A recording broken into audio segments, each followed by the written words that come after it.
Good afternoon, everyone. Welcome to the Smarter Lunchrooms Movement of California Food Waste webinar, School Food Waste, Too Good to Waste.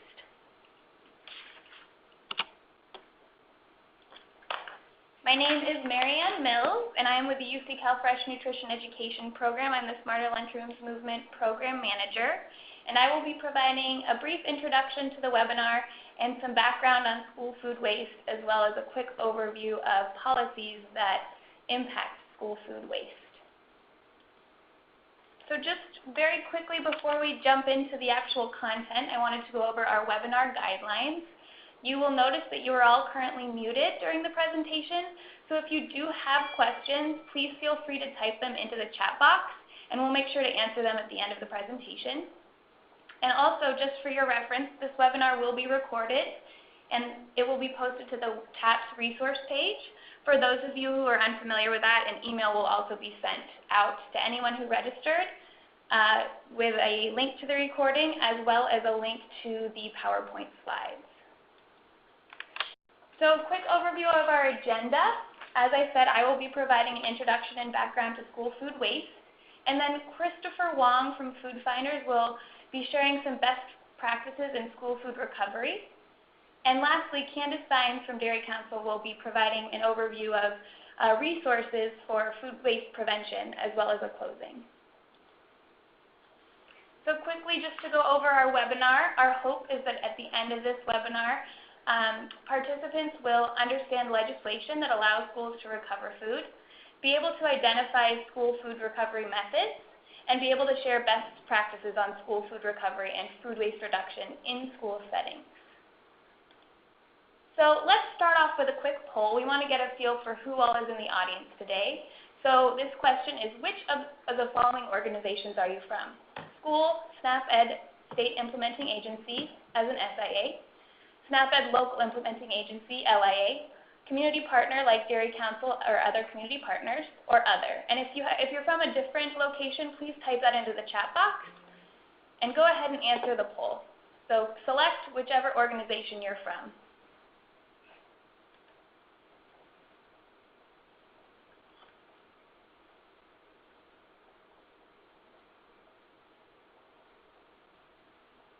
Looks like we have some people from early child care as well, which is great. Welcome.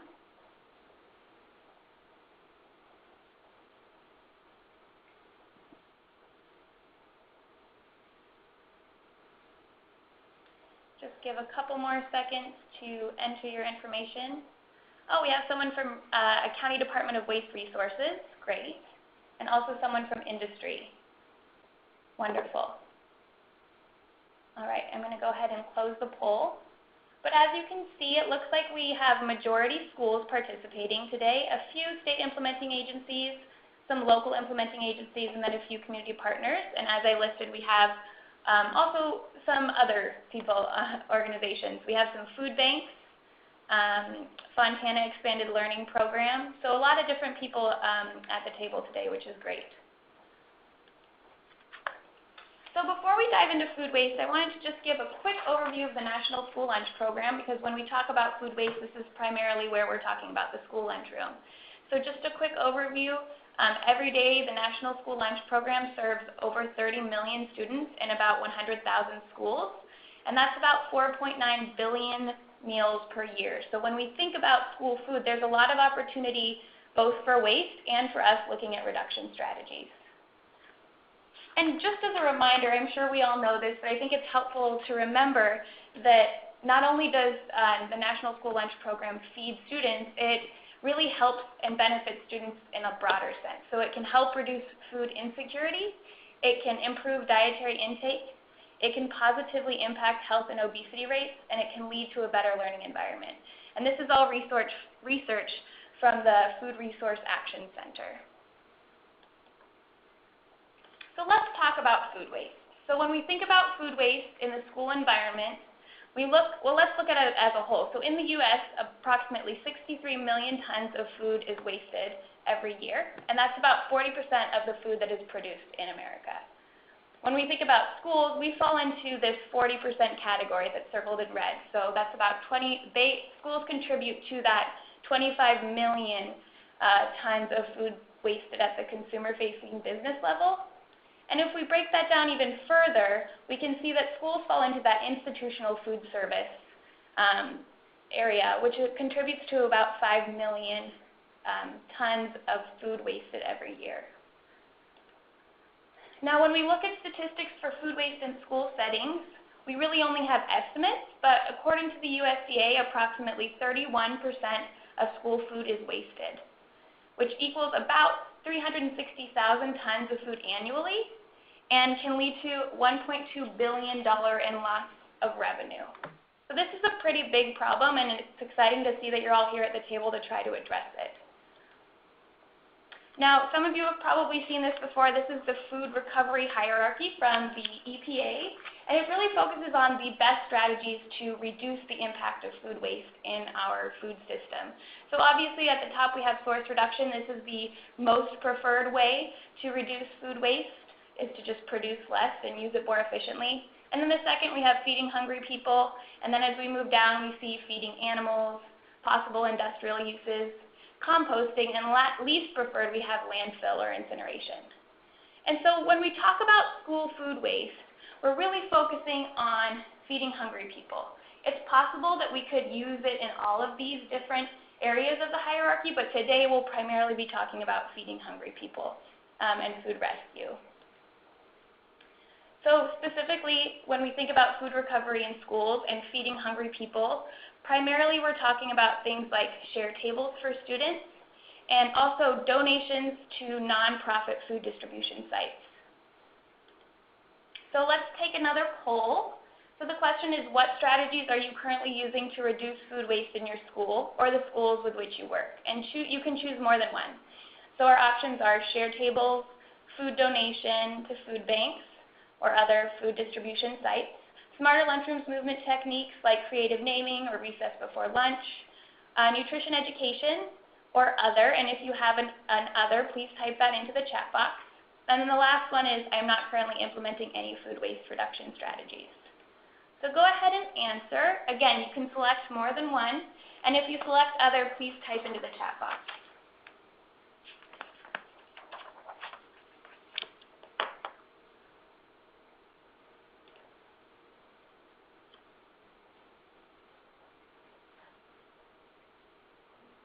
So it looks like we had someone type in that they're doing food waste education programming for 5th graders, which is great. So not just nutrition education, but actually discussing food waste and its impact.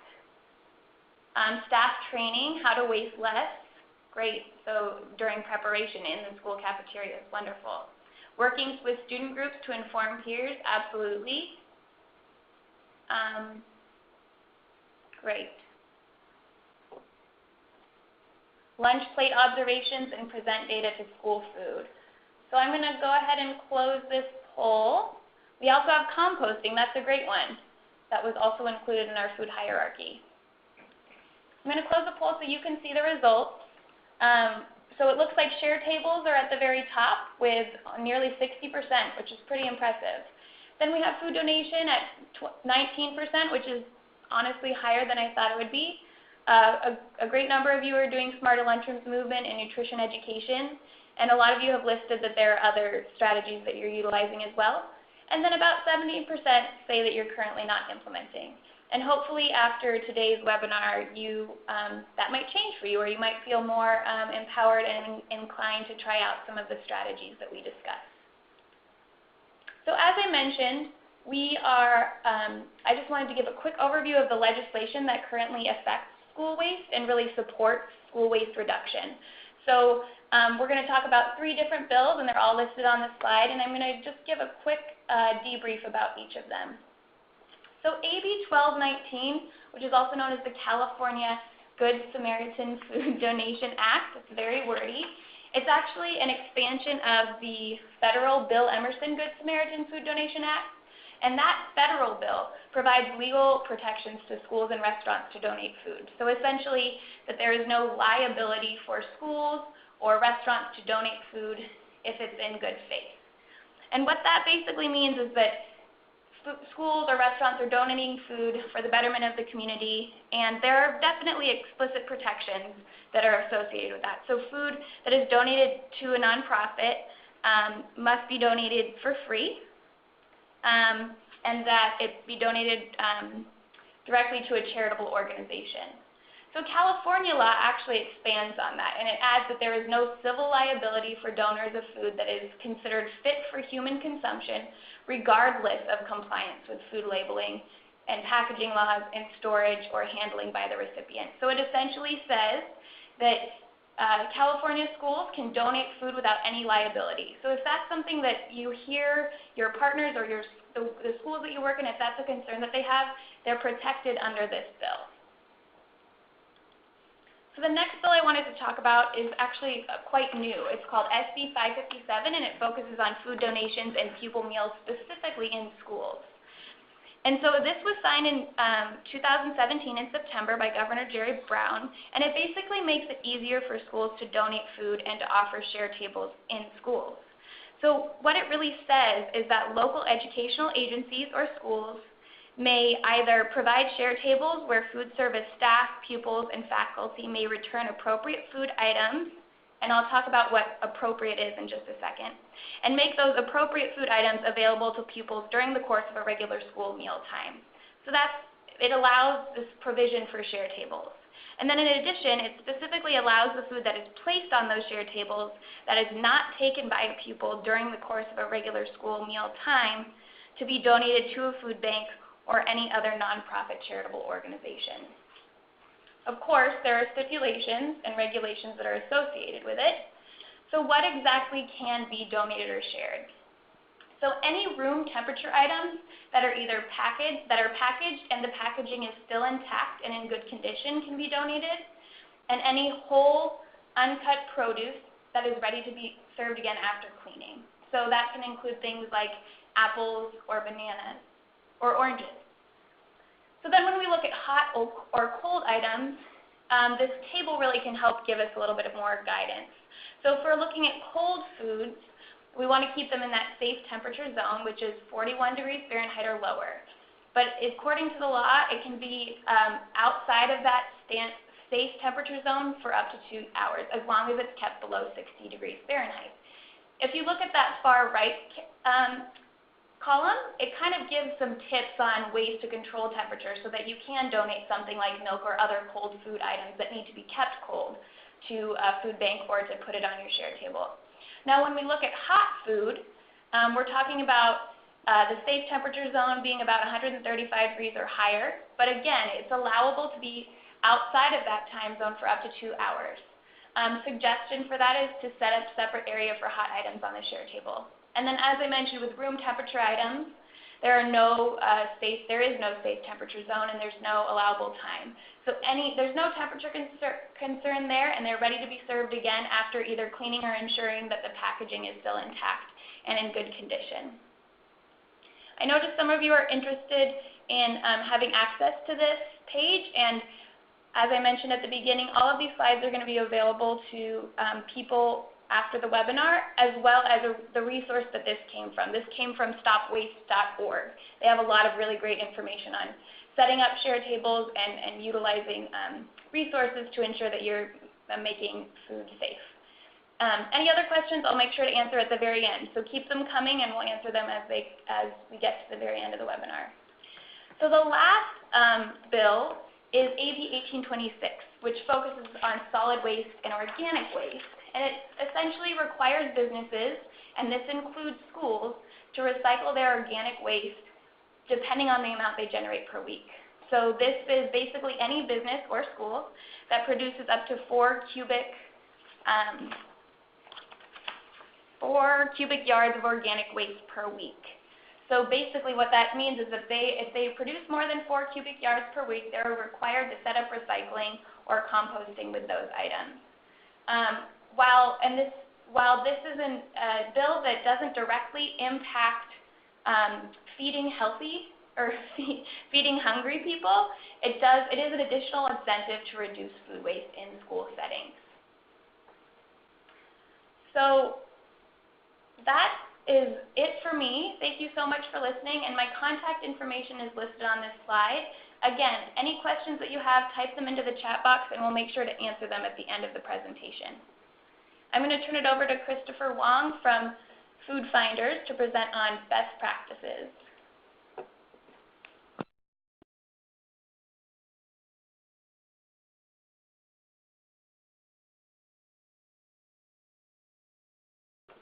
And Christopher, you might be muted, so just make sure you're unmuted and go ahead. Hi, thanks, Marianne, for letting me be on this conference. So my name is Christopher Wong. I'm the Food Donor Coordinator here at Food Finders. So Food Finders, what we are is we're a nonprofit food rescue organization. What that means is we recover food from restaurants, grocery stores, schools, hospitals, a variety of different food businesses. We pick up that food and we donate to other nonprofits that are local to that community. So we've been around now since 1989. We're going on 29 years this year, and we service Southern California as well as Northern California. We have a network of over 150 volunteers that are going out there picking up food from these restaurants and grocery stores and schools, and they're dropping it off directly to the nonprofit for consumption that same day or next day. And we also partner with over 350 nonprofits throughout the Southern California and Northern California region.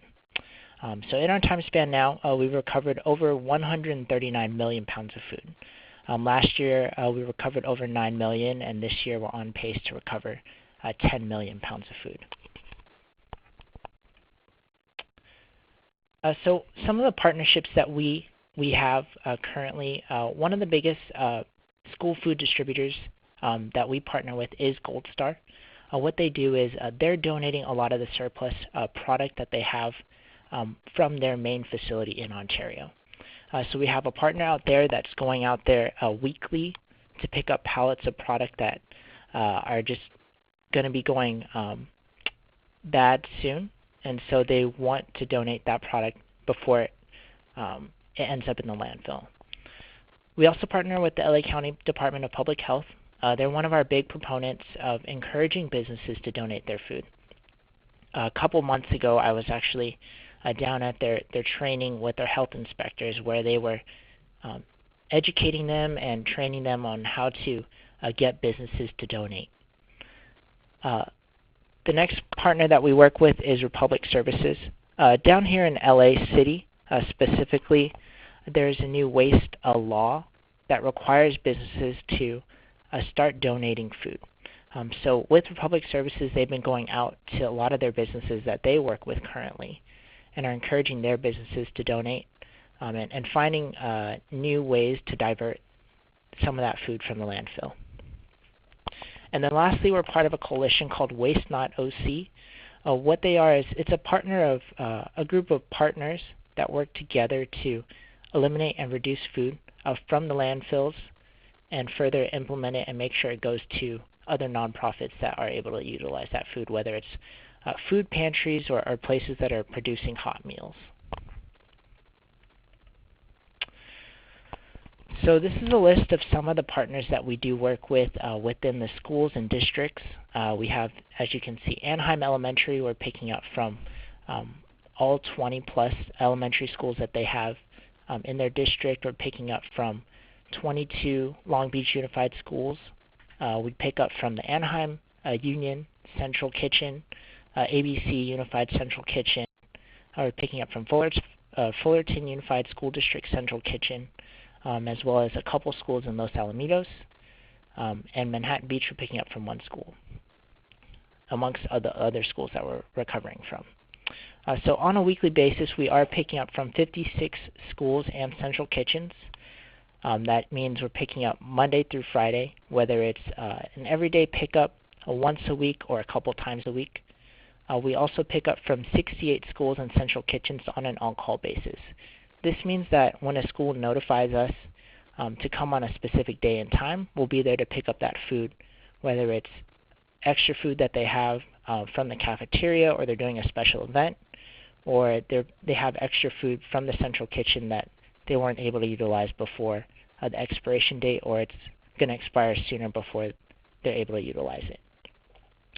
These pickups are all done by our volunteers as well as our partners that we partner with. They're going out to the schools, picking up the food, and then dropping it off or bringing it back to their site for use. And they also utilize some of the PTA members that are part of the schools. One of the things that we realized was, a lot of these agencies, they might not have the manpower to be able to pick up and drop off the items to their kitchen. So we'll go ahead and connect with the school, some of the PTA members that might be interested and have the time to be able to pick up and deliver those items. And then lastly, last year alone, we recovered 300,000 pounds from schools, from all the schools and districts that we're partnering with. So it's an incredible feat. So on this next slide, as you can see, it's kind of the ecosystem of how this whole program works. So the first thing that you're going to want to do is the administration usually identifies the type of food waste as well as the amount of food waste that's currently going into the trash. What they'll do next is they'll contact us or the other food recovery organization that might be utilizing or picking up that food to help kind of set up a process on giving the best practices as well as provide an assessment and walkthrough of what the next steps might be. From there, the procedure will be set up to collect those items on a regular basis, whether it's every day or a couple times a week. What you'll do then, you'll have connect with your students as well as the PTA and administrators to inform them and kind of walk them through the new steps that you'll be doing to collect those items. And then lastly, what will happen is you'll have the volunteers or the partners or the PTA members that will pick up the food and deliver that food to the nonprofit on that regular schedule.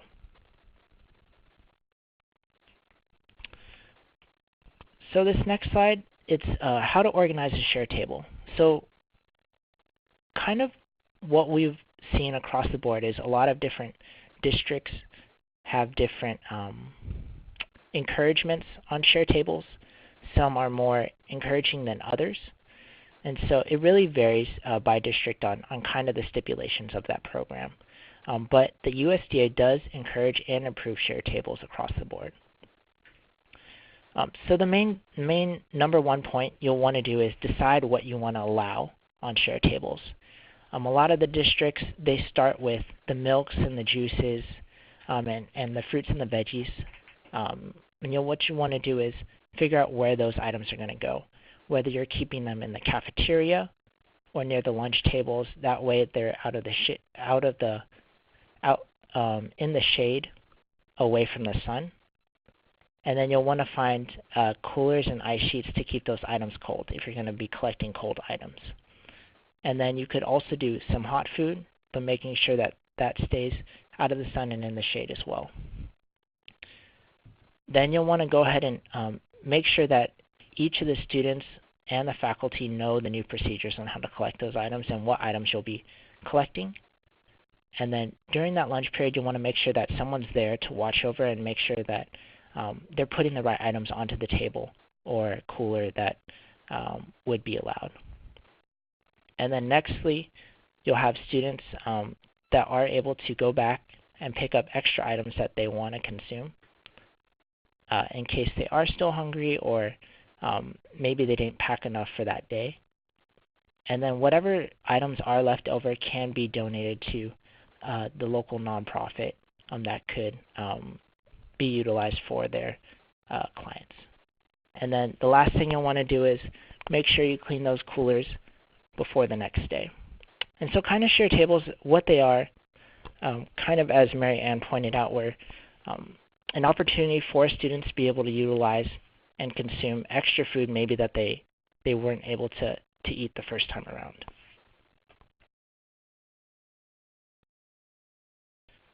So what items can be donated? Here at Food Finders, this is kind of just a general list of items that we do accept.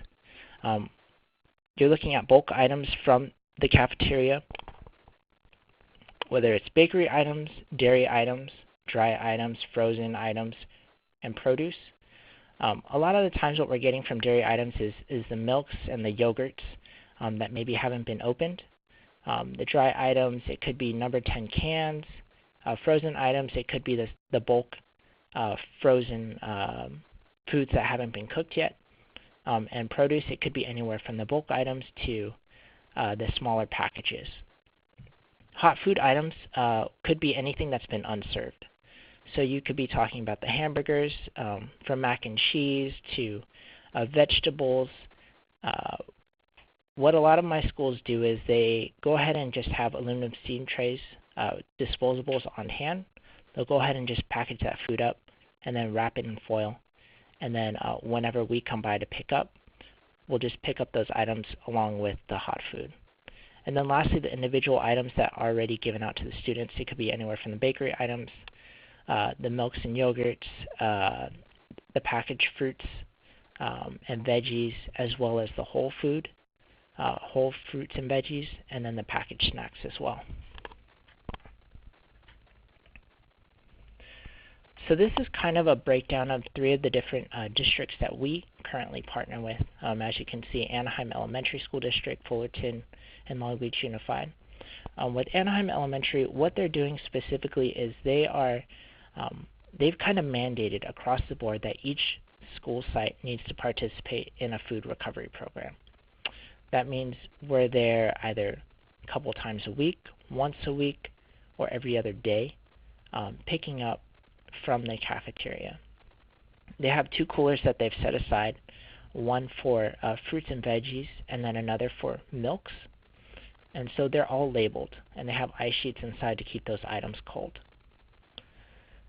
And then they also have a share table there to allow the students to eat the additional items that they would like to consume. And then in addition to the items that are collected from the lunch period, they'll go ahead and collect the cold items as well as some of the other items during the breakfast period as well as the after school program. And they'll go ahead and just store it into a bin in a fridge that we'll go ahead and pick up when we go to pick up during the lunch period. Fullerton Unified School District's very different than Anaheim and Long Beach. What they're doing is we're picking up directly from their central kitchen. They'll go ahead and pick up all the surplus food after the lunch period from each school site, and they'll bring it back directly to Fullerton Unified School District's central kitchen. And we're there at a specific time to ensure that that food stays in the proper temperature.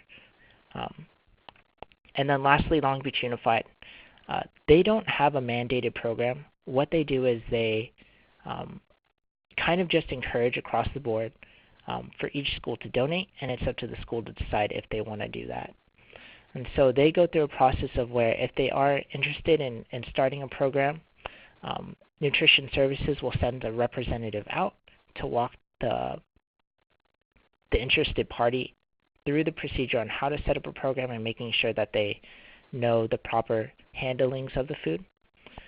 And then they'll go ahead and contact us afterwards. Each school site also determines what types of items will be donated. Most of the time they start off with the milks and juices and the fruits and veggies and the packaged snacks. And then about a quarter of my schools now are starting to work with the hot food.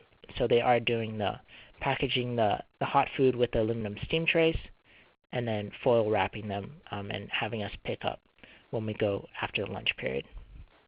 And then lastly, one of the big things that Long Beach Unified does is we are picking up from 22 schools on a weekly basis, but during the breaks right before winter as well as summer break, we'll go ahead and pick up from the rest of the school districts. So we're picking up, I want to say, almost 60, 70 schools in a one-day period. And so we're going out there, having a set time that we have to be there to pick up. We contact they contact each kitchen to make sure that they know, and we touch base with them to follow up. We'll go out, pick up that food at that designated time, and it goes directly to the nonprofit. So we're not bringing anything back into our warehouse for storage. It's all going directly to a nonprofit to be able to be utilized that same day. So that kind of wraps it up for me. This is my contact information. If you do have any questions, this is my phone number as well as my email address. You can visit our website just to get a better understanding of kind of what we do. One of our partners that we do work with is Grades of Green. They have a great program where they are teaching the kids about recycling. And so it starts from the top down to the bottom. They're teaching them how to divert a lot of the trash, source separating their items, and then the last component that they encourage is recovering of the food, and this is where they reach out to us. And then lastly, what you want to do probably before you set up a program, if you don't have anything in your district, you would want to contact the local health department just to make sure you are up to date on types of the rules and regulations that they might have for that specific jurisdiction. Sometimes they are changing between different counties, so that might be the best way to get set up. So thank you so much. Thanks, Chris. I am Candace from Dairy Council of California. I know that our Q&A chat box is exploding. I just want to let you know that we are going to answer your questions at the very end. So I'm glad that you have tons of questions. Do hold them to the end, and we will address those questions that we have for you. So I'm Candace from Dairy Council. I have been a certified technical advising professional for the Smarter Lunchroom movement for about over 4 years now. It's been a lot of fun. And I've also had the pleasure of being a lead on the Smarter Lunchroom movement of California Collaborative as the promotion and communications lead for the subcommittee there. So it's been a lot of fun. What I do want to share with you as we move on with the rest of this webinar is that this aspect of Smarter Lunchroom movement has concepts as a way to prevent food waste right in the cafeteria. So let's go ahead and get started. As some of you know, there is the BEN Center, which is also known as the Behavioral Economics for Child Nutrition Center, and that is the home of the Smarter Lunchroom National Office, and that's over in Cornell University on the East Coast. And so the National Office provides the tools, the training, the support to education and extension, and I would highly recommend going to the website smarterlunchrooms.org, clicking on the About tab. I know this is just a screenshot, but I would recommend going to the About tab, looking at the research and finding the literature review for external scholars that have done some great research on behavioral economics and that this really does work. This is the 60-point scorecard that really is the foundation for the Smarter Lunchroom movement. So there on this, clearly you're just getting the top shot of the scorecard, but it's on the website. And there are 60 simple no-cost or low-cost strategies that lunchrooms can use to increase participation, improve consumption of healthy food, and reduce food waste. So these research strategies have been shown to make change, and we've seen that here in California. By the way, this assessment tool is also available in Spanish. That was huge, so do check that out as well. Also, our technical advising professionals can help you out, and I'll share a little bit more with that. So this is the Smarter Lunchroom Movement of California snapshot of our microsite. The Smarter Lunchroom leadership team was formed back in like 2013, and we got trained here in California by one of Cornell's trainers, and we became technical advising professionals. And from there, we helped move the diffusion, and it's grown faster and wider than we ever dreamed, and it's been a great deal of fun. And so I do want to say that Erin Sharp, who's the curriculum designer for the Smarter Lunchroom Movement at the national office, has really encouraged us, has really kind of seen what we've created in our training process and our collaborative, and she really says that we are a model for the nation. So that's quite a compliment for us. So that's something that I would definitely drive you to go look at this webpage. We will do a follow-up email, and we will provide you the link to this website. It's healthyeating.org/SLM of CA. But again, we'll go ahead and email a lot of great information to you so that you can access this as well. course, I want to go ahead and establish and communicate our partners. We have the Cornell Center for Behavioral Economics is one of our huge partners. UC CalFresh has been a great partner. California Department of Education, Dairy Council of California, California Food Policy Advocates, California Department of Public Health, and Kaiser Permanente. That little picture is just a small portion of our technical advising professionals in California. Again, it's grown significantly within these last few years. So within this next part of this section, I do want to share with you the successes that have happened locally here in California with Los Angeles Unified School District. And thank you to Dawn Soto. She wasn't able to be on this call, but she shared these lovely slides and all of her hard work on Smarter Lunchroom. So thank you to Dawn Soto, who is the training manager at Los Angeles. So thank you. You can see that this is just a fabulous way to help prevent food waste. We've been focusing on food recovery, which is awesome, and now this section is really about food waste prevention. And so Los Angeles focused on 3 aspects, focusing on fruit, moving more white milk, and creating school synergies. You can already see kind of the preview of what I'm about to show you with branding and students getting fun experiences. So let's dive in. In 2016, Los Angeles Unified got a Team Nutrition Smarter Lunchrooms grant for 2 school sites, one Lillian Elementary and the other one Hollenbach Middle School. And so they were able to kind of really focus in on these 2 school sites. Lillian Elementary, before the Smarter Lunchroom magic, you can kind of see it needed some help. And this is after the Smarter Lunchroom movement. There's color, it's engaging. Cafe LA was the branding for the Nutrition Services Department. Also, you can see fun posters and flags. The menus were up, and you can see there's school synergy onto the right-hand side with the mascots. So there's been some great changes you can already see that are really fun and engaging. This is Hollenbach Middle School beforehand. I personally think the lines are great, the colors are great. But they made it just so much better with the Smarter Lunchroom movement. You can see that there's palm trees that really reflect Los Angeles. There's a lot more signage, a lot more fun and color. So there's been some really great work at these 2 school sites. Let's go ahead and dive in and see what details they did other than the look and feel of the aspect of the grant. Fruit cutting station. They brought out these machines to cut the apples and the oranges at Lillian Elementary. And they put it in such a way that was right next to the condiments and the utensils so that the students had access to it. They already knew where to get it, so it was just kind of already a convenient location for them. This really increased excitement because students had the experience of fruit being cut in front of them. The Cafe LA employees were cutting it, and then at the same time giving nutrition education, so like some fun quick messages on the oranges, the fun quick messages on the apples, and it was overall a very enjoyable experience for the kids.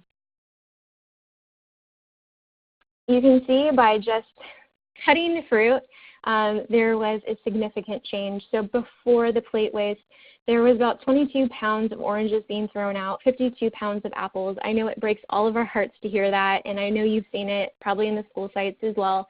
But after they had incorporated this system, they saw a 77% decrease on their oranges waste, 75% decrease on their apple waste. So this was just catastrophically good for this school site. These were the nutrition education posters and messaging, as you can see on the bottom. There's 4 bullet points for apple and 4 bullet points for orange. They rotated their messaging throughout the week, and that was something that kept things fresh and new and fun. And so they did put up these posters as well to support what they were being taught in their experience at the lunch line. Los Angeles Unified School District is very proud of these 2 slogans. Choose what you want, eat what you choose.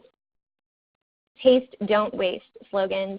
And so there was these buttons that were given out to the Cafe LA members. They wore them. From what I understand, that some of the principals were given them as well, and they were giving these messages to the students verbally and non-verbally to educate the students that if you're going to take something, please eat it and give it a shot, try it.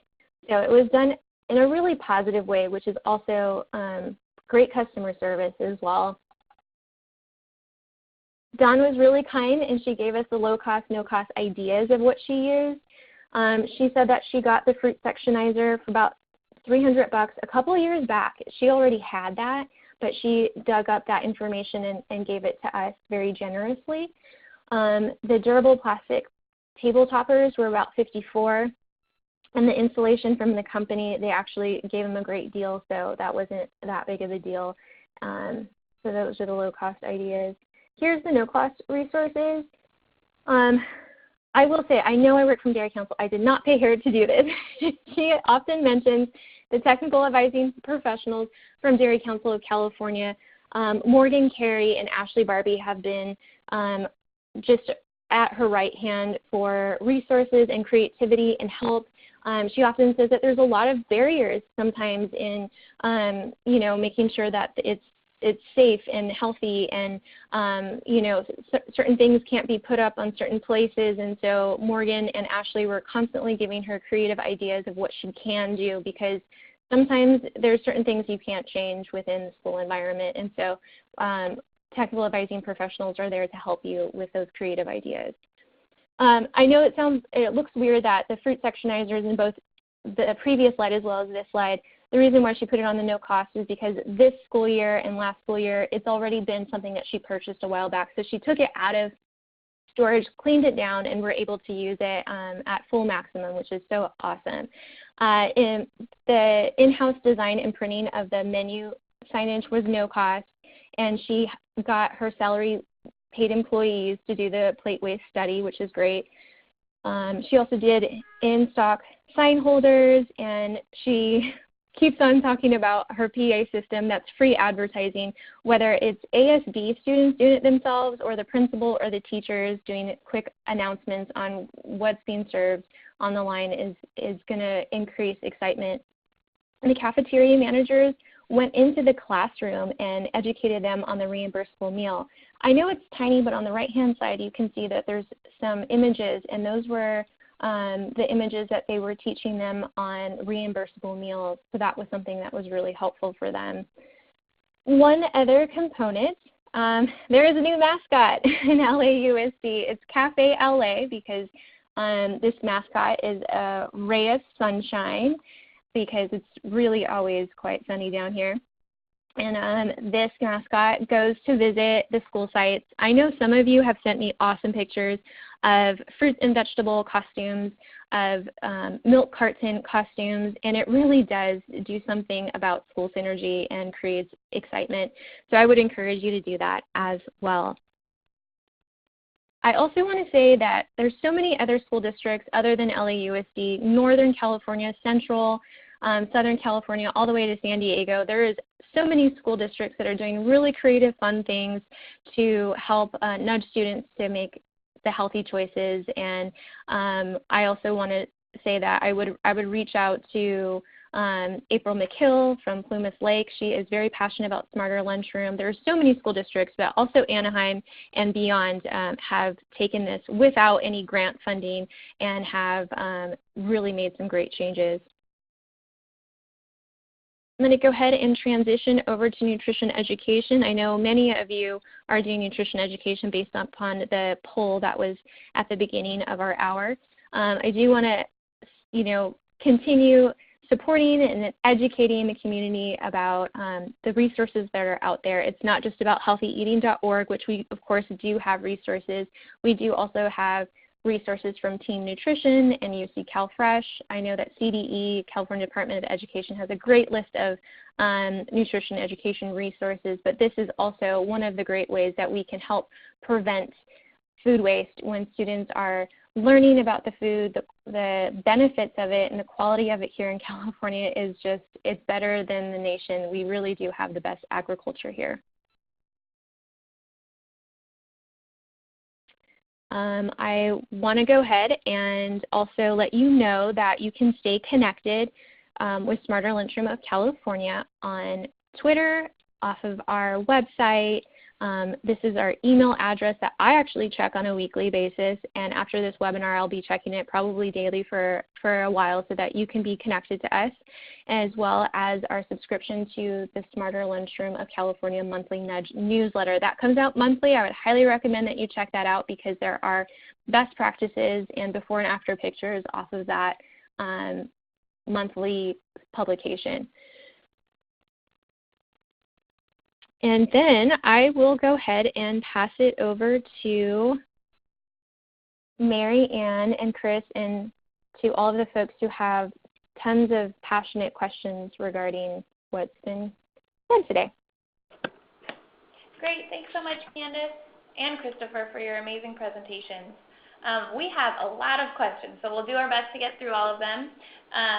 So I will just read them out loud and divvy them up to whoever is appropriate. So we have a question about, I believe it's about share tables and food donation that says, does this only apply to schools who prepare food on site, or can schools who receive meals from a third-party vendor still donate? That's a really great question. Schools who receive food from a third-party vendor can still donate, as long as the food meets those requirements about being packaged or and unopened and kept at appropriate temperatures. So the next question is, can uncut fruit or milk be recycled back into the meal program? Also really great question. So uncut fruit cannot be recycled back because there's risk of contamination, but whole fruit can, as long as it's cleaned, especially for things like apples that have an edible peel. Those need to be cleaned. And milk can be recycled back. It just needs to be kept at the appropriate temperature, which was outlined in that table, which again will be shared out at the end. Okay, so do most schools produce more than 4 cubic feet of waste? That's a great question. I don't know the answer to that. I think it probably depends on the size of the school. But I would suggest talking to schools that you work with, if you work with schools or if you work within a school, to get an idea of how much waste they produce. Someone asked if this presentation will be available for download. The answer is yes. We will be sharing out both the recording of this webinar as well as the slides via email to everyone who registered, and it will also be posted online on the TAPS resources page. Someone asked if a training certificate will be available after this program. We don't currently have one available, but you can contact us if you need something specific for like continuing education units. Okay, let's see. What kind of hot food items could be shared? I can't see students scraping their untouched pasta into a shared pot or other students to eat. Great point. So Chris, I think, went over this, and hopefully he answered your question. I'll start, and then I'll turn it over to Chris. But the foods need to be packaged if they're hot items. So it could be something like a bean burrito that's in a plastic package that is not open, can be donated back, again, if it's kept at the correct temperature. And then Chris, would you be able to touch on food items that are served more in bulk that just haven't been touched or served at all? Yeah, for the food that hasn't been served or untouched, that's specifically from the cafeteria. So you would just have the cafeteria supervisors or employees package those items into aluminum steam trays and foil wrap it. Okay, so Chris, we had a little bit of a hard time hearing you, but I'll try to repeat what you said and interrupt me if I'm wrong. So it sounds like food items that are served like a full dish of, let's say, pasta that has not been served at all to students can be donated to a food bank as long as it's kept at the correct temperatures and is not contaminated at all. Is that correct? Yes. Okay, perfect. Thank you. Okay. And I think this question is also for you, Chris. It says, do you have a way to collect and transport hot food, such as food not served during lunch that would be thrown out? Yes, I would say just the aluminum steam trays. That's probably the easiest way, but I would probably encourage each school site to have their own on hand. Right, so work with the food banks and possibly also their local health departments to determine the best way to transport all food, really, to food banks? Yes. Okay. The next question is also for you, Chris. Does Food Finders work with any LAUSD schools, or are there just specific schools that they work with? With LAUSD, we are in talks with a few, but for LAUSD, it's school by school, and they have the nonprofit organization that's partnering with the school has to get approval from the district, and they'll require them to go through an approval process, and they'll have to have LAUSD join onto their certificate of insurance. Okay. So the next question, and I think this could potentially be answered by Chris or Candace, are there any examples of district language that can be shared to create district policy? And Chris, I think more specifically to you, are districts requiring nonprofits to carry liability insurance? In regards to the liability insurance, it depends on the district. Like I said, LAUSD does require it. Anaheim, when we first started, they required insurance as well. But some districts don't require anything. Okay. And who would you work with to find out, generally speaking, if liability insurance is required? I would probably talk directly to your district, maybe just the central kitchen or the head administration. Okay, great.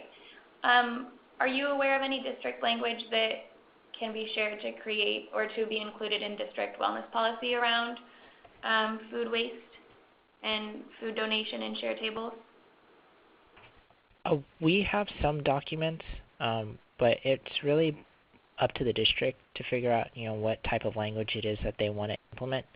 A lot of them are worried about the liability aspect of it, but once that food is handed over to the nonprofit organization, that nonprofit assumes liability for that donation. Right. Okay, great. So hopefully you can share some of your resources that are examples of wellness policy language, and then that would be, I think, really helpful for some of our people to just use it as at least a starting point. And so we can share that out with everyone as well. Marianne, and Oh, go ahead, yeah. also like to do, sorry, thanks. To do a quick plug-in for policy language for Smarter Lunchroom. We do have that on our website as far as prevention and as far as, things that are a little bit newer or a little bit, I guess you can say edgy, to put something bold like what it is that Chris is doing at Food Finders. You can always put it on your administrative regulations so that it's not set in stone for your board to have to constantly be approving that. I would put that into your action plan if that's something that you want to do further along. Great, thank you. Let's see, our next question is also for Chris. Is Food Finders available in the Central Valley, or is it an LA only program? Currently, right now, we don't have any schools outside of Southern California, but if we do have some partners, we'd be more than happy to kind of connect the dots between the district or school with some of our partners. Okay, and on that same note, are you aware of other organizations that are similar to Food Finders that are in other areas of the state? We do have other partners. I don't know offhand because I can't think of them, but I can probably send out a list of maybe some of the other partners that are in possibly Northern California. Great, thank you. The next question is, can I refer schools to contact Food Finders to get their cafeteria included in your pickup? Yeah, it depends on where it is. Yeah, we'd be more than happy to start those conversations and see, kind of how we can assist and possibly set up a program. Great. Okay. We still have quite a few left, but we'll see if we can get through them all. Does USDA and environmental health require transport records and temp records on these products? Chris, do you have an answer for that? It depends on the district, honestly. For us, we don't keep a log. Basically, once that food is given over to us, we're assuming that it's kept at the proper cold temperatures or hot, depending on what type of item it is. and it's directed no more than 10 minutes away. And like you said in the first couple of slides, that there's certain regulations that allow you to keep that food out of temp for a short period of time. Right. So on that same note, I think it's important to connect with your environment health unit at the local health department to find out what their specific regulations are and requirements are for these things. Okay, and this is a similar question, but we might have a little bit more information. It sounds like you don't track temperatures, but do you require any paperwork at all for tracking temperatures? Not for us. The only things that we do track are the poundage, so we give an accurate report back of what's been donated. Okay, great, thank you. The next question, and let's see if we can maybe all work together to answer this one.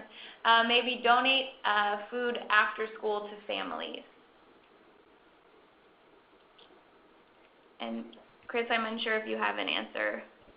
Are you asking for the school specifically? Are they donating the food to families directly? I believe that's what they're asking, yes. Okay. Most of the times, the school districts do not want to serve that food directly to the families. Usually, based off the Good Samaritan Act and California Health Department policies, it's saying that you have to donate that food directly to a nonprofit to be able to make sure that food goes to the individuals. So it could be a family that is from the school, but it would not be able to be given out directly from the school to the family. Right, so really the only food donation that is allowed is directly to a food distributor or via share tables during the school day. Yes, but there is a new law that is, I think Governor Brown just signed last, I want to say in the fall. It was allowing food businesses to serve their surplus food directly to individuals that were looking for it, but the language on that isn't very clear yet. Got it. So it might not apply to schools specifically. Mm-hmm. Okay. So we also just had a reminder from the California Department of Education that the CDE has a California retail code in addition to USDA regulations, and there's also a new management bulletin that has been shared out on share tables. So we can share those resources out at the end, but it's also available on CDE's website. And if you work at a school, you should have received an email with the management bulletin with information specifically on share tables. All right, I think we have time for one more question. So how are community members informed about access to donated food? In other words, are the nonprofit organizations having outreach programs? The nonprofits, yeah, I guess I'll touch on it a little bit. The nonprofits that we do partner with, they do range in the types of organizations that they are. It could be anywhere from homeless shelters to foster homes to nonprofit after-school programs, senior centers. So it really ranges in who's receiving that food.